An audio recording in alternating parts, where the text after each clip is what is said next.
Iblis memang membuat demikian, puas diri mendapatkan surga dunia, sehingga tidak lagi butuh surga aslinya, surga kekal, tidak butuh memperjuangkannya.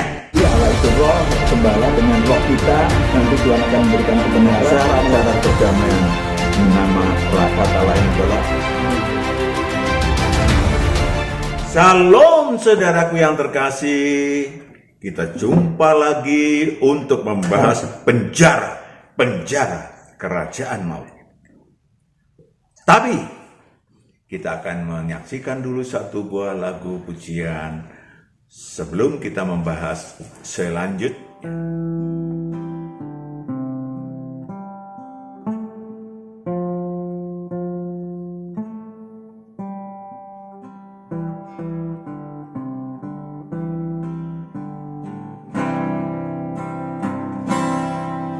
Tenanglah kini hatiku, Tuhan memimpin langkahku. Di tiap saat dan kerja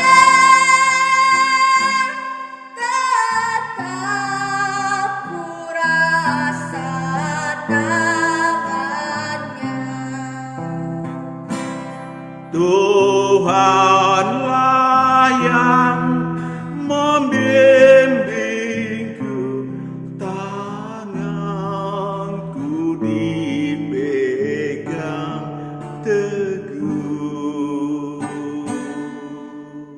Hatiku berserah penuh, tanganku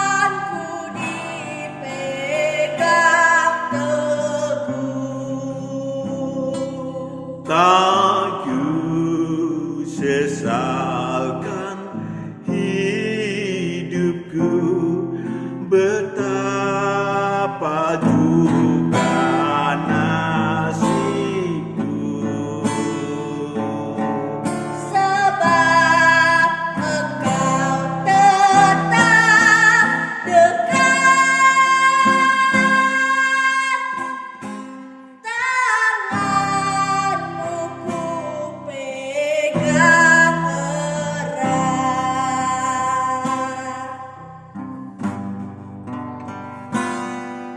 Tuhanlah yang membimbingku, tanganku dipegang teguh. Hatiku berserah penuh, tanganku dipegang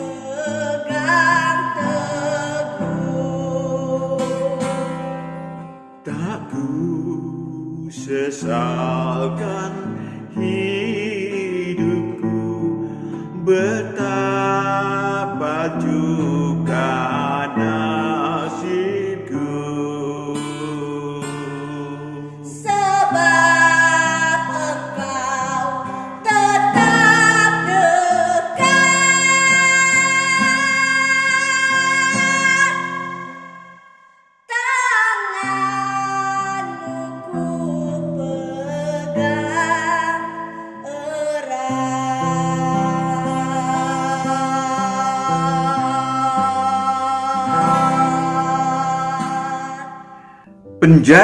Penjara kerajaan maut. Apa itu? Banyak saudaraku yang kekasih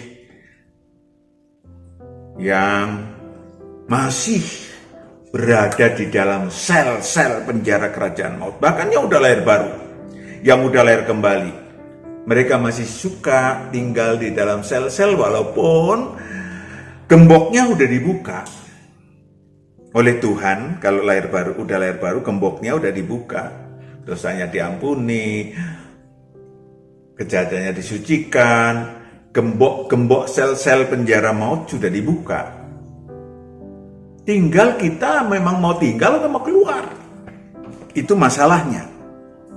Maka Tuhan katakan, kalau mau ikut aku, menyangkal diri, memikul salibnya setiap hari. Ya kan? Saudaraku yang kekasih, apa saja orang-orang yang masih menghuni apa yang disebut sebagai sel-sel dalam penjara kerajaan maut. Saudaraku yang kekasih, mungkin yang pertama mungkin agak aneh ya. Kenapa? Penjara maut nasib baik, tanda kutip. Penjara maut nasib baik, tanda kutip.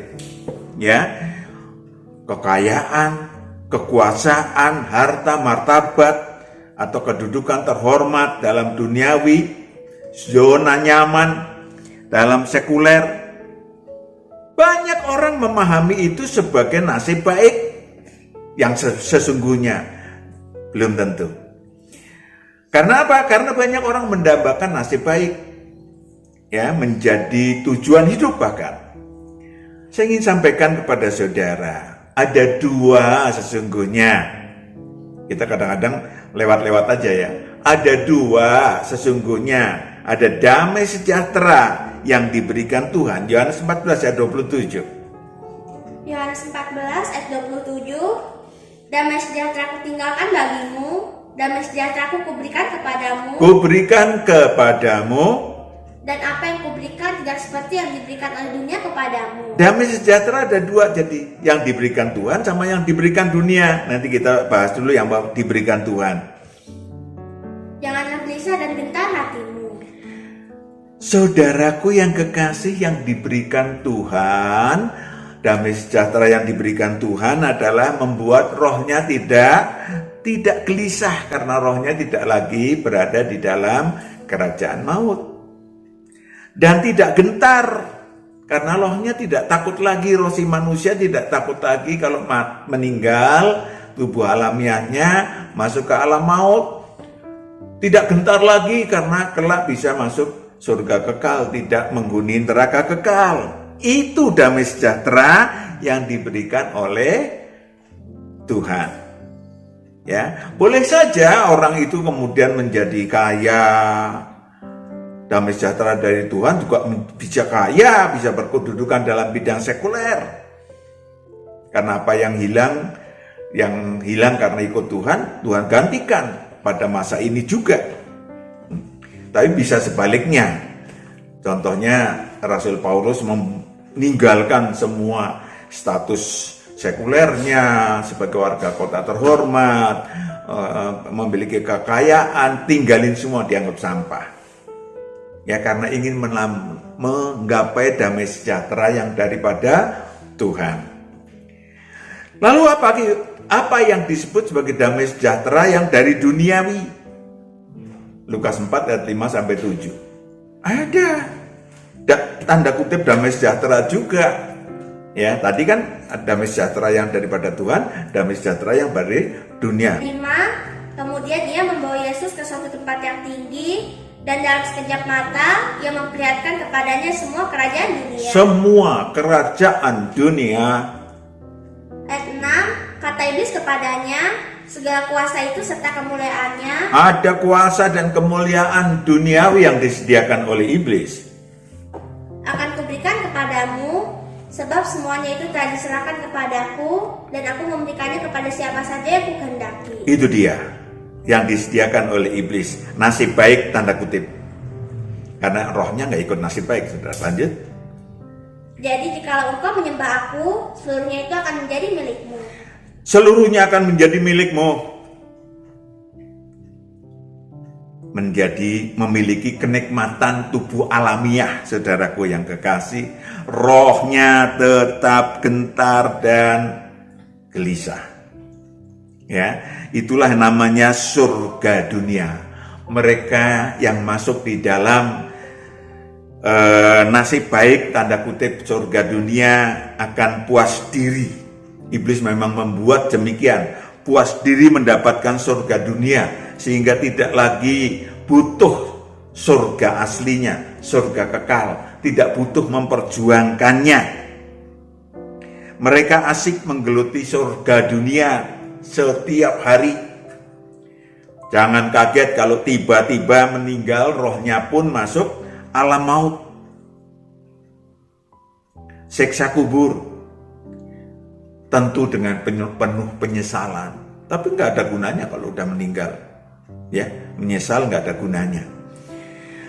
Iblis meletakkan orang pada nasib baik tanda kutip supaya terjerat dalam aneka kenajisan, keserakahan, kelicikan, kesombongan, hawa nafsu, pikiran jahat, percabulan, perzinahan.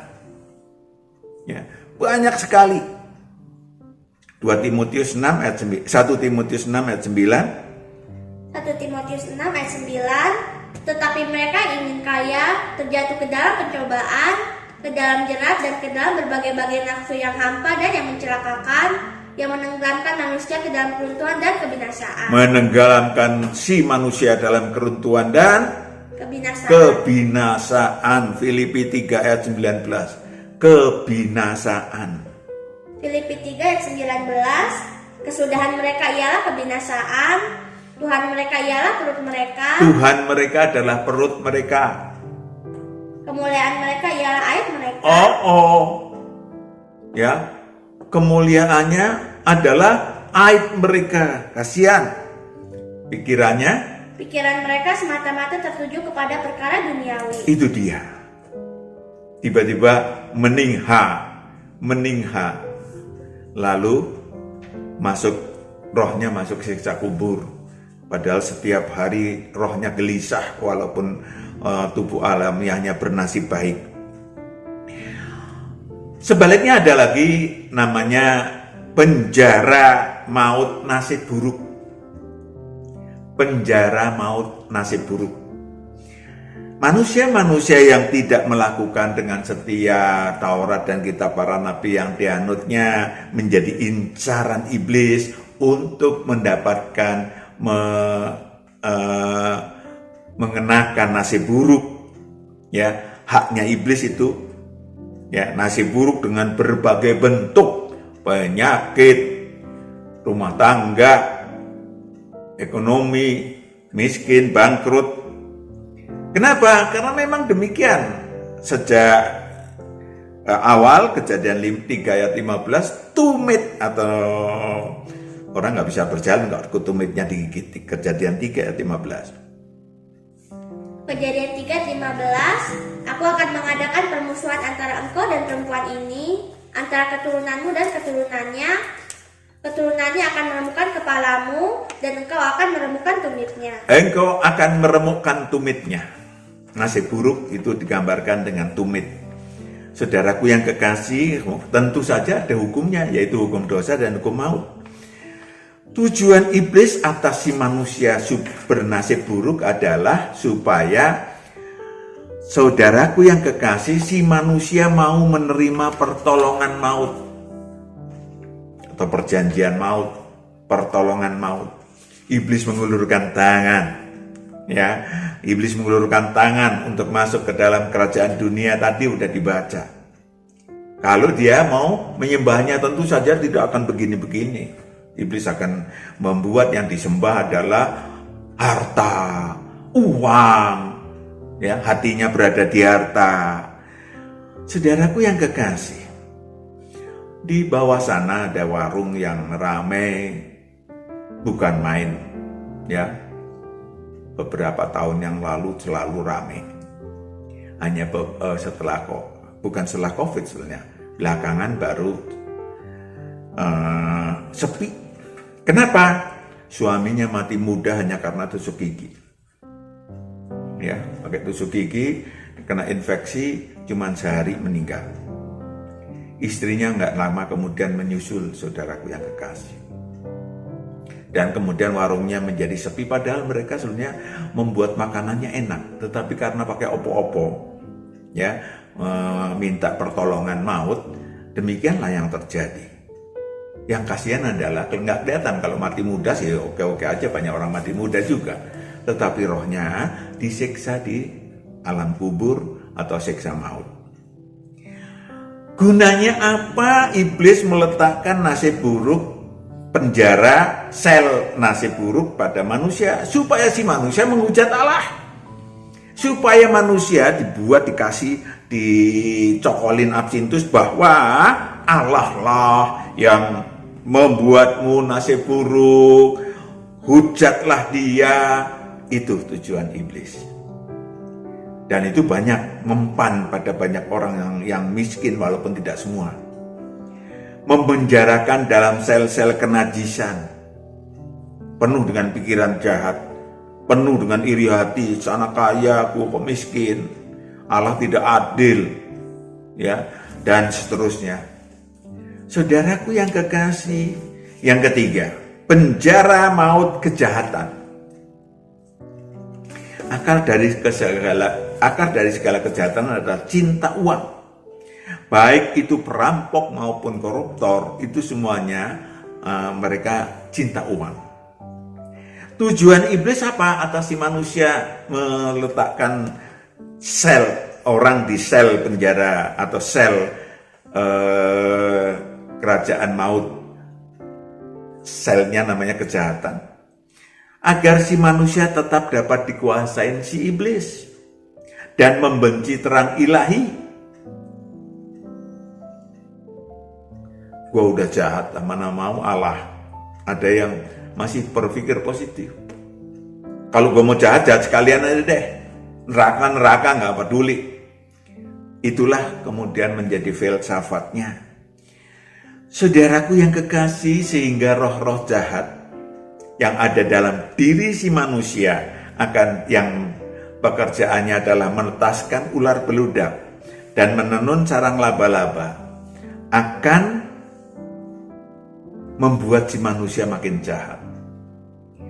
Memenjarakan si manusia dalam sel-sel maut, kenajisan, absintus, kelicikan, keserakahan, kebebalan, terutama hujat, pikiran jahat, pembunuhan.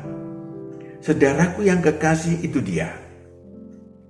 Yang keempat, penjara maut akal dan pikiran. Pikiran itu hasil daripada akal.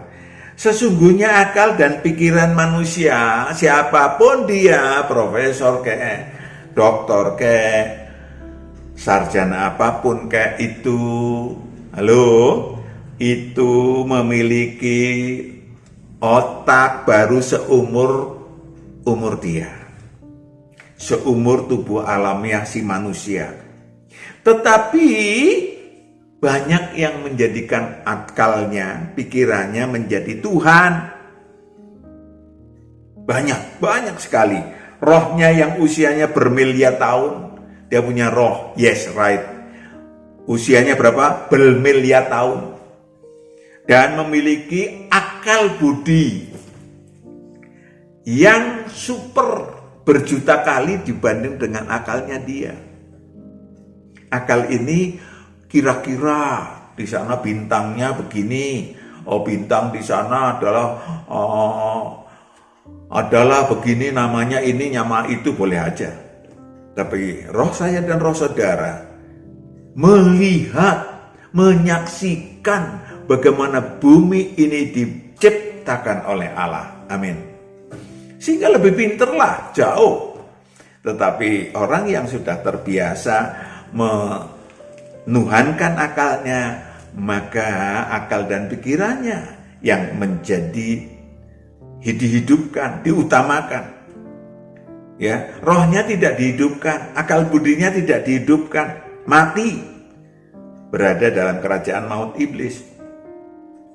Iblis sengaja mengkondisikan si manusia dipenjara di dalam kerajaan penjara maut dan akal dan pikiran. Supaya apa? Supaya yang pertama tidak percaya adanya Tuhan. Ya, nggak masuk akal. Mana buktinya? Ya, maka iblis mengarahkan untuk menghujat semua yang di surga. Menghujat Allah, menghujat surga, nggak ada. Siapa yang bilang ada surga? Itu dibuat sama orang-orang supaya orang berbuat baik. Ya, itulah yang menuhankan akalnya. Akal dan pikiran berorientasi pada duniawi. Pasti, sehingga sulit sadar jati diri, sadar bahwa dia punya roh, sadar manusia pun sulit. Ya, karena apa? Firman Tuhan cuma sampai pada kotak filsafat. Maksimal itu. Kotak filsafat. Sehingga nggak akan nyentuh Allah yang untouchable memang. Yang di luar akal manusia memang. Di luar panca indera manusia, yes. Ya. 2 Korintus 3 ayat 14 sampai 15, pikirannya terselubung. 2 Korintus 3 ayat 14, tetapi pikiran mereka telah menjadi tumpul, sebab sampai pada hari ini selubung itu masih tetap menyelubungi mereka. Yes, lanjut. Jika mereka membaca perjanjian lama itu tanpa disingkapkan, karena hanya Kristus saja yang dapat menyingkapkannya. Saudaraku yang kekasih, itu yang terjadi. Ya, bahkan Taurat dan kitab para nabi itu nggak tertangkap hakiki kebenarannya. Saudaraku yang kekasih, yang tertangkap adalah pendapat si A, tafsir si A, tafsir si B, dan seterusnya. Yang terakhir adalah penjara maut kesesatan. Tadi udah kita baca, Lucifer memiliki kerajaan dunia yang tidak tampak. Juga Lucifer menguasai sebagian besar dunia metafisis atau dunia supranatural. Ya, menipu umat manusia dengan berbagai tanda-tanda ajaib yang mempesona orang-orang dunia. Wahyu 13 ayat 11 sampai 15. Wahyu 13 ayat 11, dan aku melihat seorang binatang lain keluar dari dalam bumi dan bertanduk dua sama seperti anak domba, dan ia berbicara seperti seekor naga. Lanjut. Ayat 12, dan seluruh kuasa binatang yang pertama itu dijalankannya di depan matanya, yang menyebabkan seluruh bumi dan semua penghuninya menyembah binatang pertama. Menyembah binatang pertama, stafnya Lucifer. Yang luka parahnya telah sembuh. Lanjut. Ayat 13, dan ia mengadakan tanda-tanda yang dahsyat. Mengadakan tanda-tanda yang dahsyat, tanda-tanda metafisis yang dahsyat. Lanjut. Bahkan ia menurunkan api dari langit ke bumi di depan mata semua orang. Di depan mata semua orang. Lanjut. Ayat 14, ia menyesatkan mereka yang diam di bumi dengan tanda-tanda yang telah diberikan kepadanya untuk dilakukannya di depan mata binatang itu. Itu dia, lanjut. Dan ia menyuruh mereka yang diam di bumi supaya mereka mendirikan patung untuk menghormati binatang yang luka oleh pedang, untuk disembah, namun yang tetap hidup itu. Lanjut. Ayat 15, dan kepadanya diberikan kuasa untuk memberikan nyawa kepada patung binatang itu, sehingga patung binatang itu berbicara juga dan bertindak begitu rupa, sehingga semua orang yang tidak menyembah patung binatang itu dibunuh. Si malakama. Iblis membuat situasi si malakama dalam penjara maut kesesatan, saudaraku yang kekasih. Sulit untuk bertobat kalau sudah memegang kegaiban-kegaiban atau dunia metafisis atau supranatural yang ditebarkan oleh Lucifer. Ya, Lucifer merasa bahwa dia sampaikan juga bahwa dia adalah sama, setara dengan Allah. Saudaraku yang kekasih, itulah yang diracunkan Lucifer pada penjara maut kesesatan. Manusia-manusia kemudian, lanjut. Ayat 16, dan ia menyebabkan sehingga kepada semua orang, kecil atau besar, kaya atau miskin, merdeka atau hamba, diberi tanda pada tangan kanannya untuk kerja bagi iblis, atau pada berkarya bagi iblis, atau pada dahinya. Pada dahinya untuk menyesatkan dengan berbagai filsafat tanda kutip duniawi. Filsafat metafisis.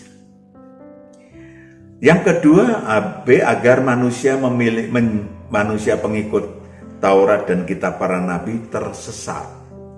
Ya, mereka memakai berbaju domba, ya, supaya manusia-manusia itu tidak sempat, tidak masuk ke dalam kerajaan Allah, tetapi melihat gebiarnya. Lalu di sini gebiarnya iblis, ya, mereka menengok, karena iblis lebih mudah sekali seakan-akan untuk ditangkap. Tetapi karunia Tuhan tidak mudah, banyak peraturannya, begitu disampaikan. Lalu iblis membelokkan tanda-tanda ilahi menjadi mantra yang menyesatkan. Matius 7 ayat 21 sampai 23. Hati-hati. Matius 7 ayat 21, bukan setiap orang yang berseru kepadaku, Tuhan, Tuhan, akan masuk ke dalam kerajaan sorga. Yes, perhatikan baik-baik. Melainkan dia yang melakukan kehendak Bapakku yang di sorga. Dia yang melakukan kehendak Bapakku yang di surga. Hati-hati terhadap ayat selanjutnya. Ayat 22, pada hari terakhir, banyak orang akan berseru kepadaku, Tuhan, Tuhan, bukankah kami bernubuat demi namamu? Bukankah kami bernubuat demi namamu? Dan mengusir setan demi namamu? Mengusir setan demi namamu. Dan mengadakan banyak mujizat demi namamu juga. Mengadakan banyak mujizat demi namamu. Perhatikan, kalau itu menjadi mantra dalam nama Yesus dan seterusnya, maka dan tidak melakukan kehendaknya, maka pada waktu itulah aku akan berterus terang kepada mereka dan berkata, aku tidak pernah mengenal kamu. Aku tidak pernah mengenal kamu. Menyala daripadaku, kamu sekalian pembuat kejahatan. Itulah saudaraku yang kekasih, penjara maut kesesatan. Membelokkan karunia ilahi dimasukkan, dikemas di dalam metafisis. Lalu bagaimana Pak yang jalan keluarnya? Oke, keluarlah dari sel-sel penjara maut. Bebaskan roh Anda dari maut dan kerajaan maut. Datanglah kepada yang awal dan yang akhir. Untuk dia yang satu-satunya yang punya kunci maut dan kerajaan maut adalah yang awal dan yang akhir, atau sang anak domba, Wahyu 1 ayat 17 sampai 18. Perhatikan baik-baik, datang kepada dia, karena dia akan membuka. Tentu saja, lanjut. Wahyu 1 ayat 17, ketika aku melihat dia, tersungkurlah aku di depan kakinya, sama seperti orang yang mati, tetapi ia meletakkan tangan kanannya di atasku, lalu berkata, jangan takut. Jangan takut. Aku adalah yang awal dan yang akhir. Aku adalah yang awal dan yang akhir. Dan yang hidup. Yang hidup. Aku telah mati, namun lihatlah. Aku telah mati 2000 tahun yang lalu, banyak yang menyaksikan. Namun lihatlah, aku hidup sampai selama-lamanya, dan aku memegang segala kunci maut dan kerajaan maut. Yes, aku memegang segala kunci maut dan kerajaan maut. Untuk dilepaskan dari maut dan kerajaan maut, datang kepada dia, percaya kepada dia, menjadi murid-muridnya.